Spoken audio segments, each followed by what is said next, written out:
Would you think that the Kansas City Chiefs remind you of the New York Jets? Yes, on a little bit of a lesser scale, but yes, they do. I mean, got some big people in their front seven. With Dontari Poe, they drafted the Chris Jones kid out of Mississippi State who looks good in the preseason. We haven't even seen Justin Houston, Tamba Ali yet, and their secondary is really good as well. They can run the football. And Alex Smith is your ultimate game manager. And they got baby Gronk and Kelsey.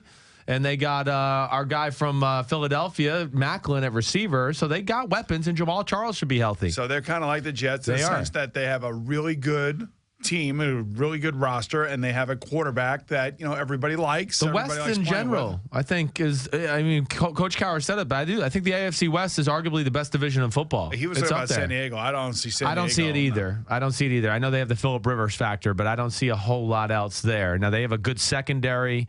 And all that, but I got to see somebody block for Phillip Rivers, and they haven't had a run game in a long time.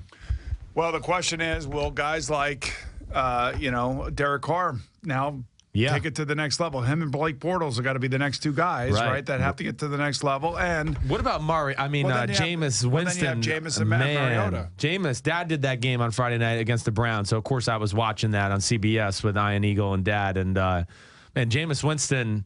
I love watching Jameis Winston play. I'm a little loyal to the Bucks because that's where my career started. But, man, that was impressive the other night. The way they throw the ball down the field, that was like old school football. And why did they fire Lovie Smith in your estimation? I just think, I don't know if first of all, I think Lovie Smith and his defensive prowess is kind of falling behind the times. I would say that. He's not quite evolved as much as maybe he should have with the times. Right. And still was playing that old Bucks, mid-2000 Chicago Bears type of defense, which is just not complicated and creative enough.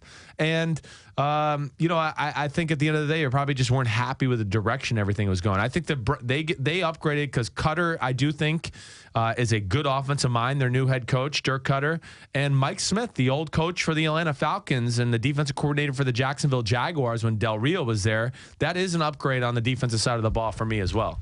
Is there Who wins in your eyes the NFC East? The NFC East, if you're going to make me put money on it, I would probably bet the New York Giants right now, just over stability. They got the quarterback. It's scary right now too. But I would go the Giants because of the quarterback. I'm not crazy about the offense, but McAdoo is tough. He's an old school football coach. And Spagnuolo is a very creative game planner, and they do a lot of different stuff. I think it's one of the reasons, this defense, they might let up some plays during the year, but they're going to make some plays too with that talent. AFC East? AFC East, I'm still going New England. Even with Tom Brady down for 4 games? No doubt about it. I'd be shocked if they don't go 3-1. I really would in that little stretch. And what about Miami? Miami, I think, is going to be better, but I think when you dive in and watch Miami on film, I think the offense is going to be better without a doubt. Tannehill's been very good in the preseason. I really like Tannehill. People get on him too much. They got weapons at receiver. We know about Jarvis Landry, but their first-round pick from last year, Devontae Parker's back in the group. Kenny Stills has been a big-time threat down the field here early in the preseason. Their O-line on paper should be really good. The problem with Miami is they have a great defensive line, but I would say their back seven is maybe the worst in football. Really? I mean, their secondary stinks. It stinks. There's no more Brent Grimes there. They got a guy, Tony Lippett, playing corner. They got Byron Maxwell at corner. Here's the deal. If your secondary stinks in your eyes, then there's no way you're making a playoffs. No doubt about it. In this day and age, you're right. That's going to be really hard for them to make the playoffs. Let's go to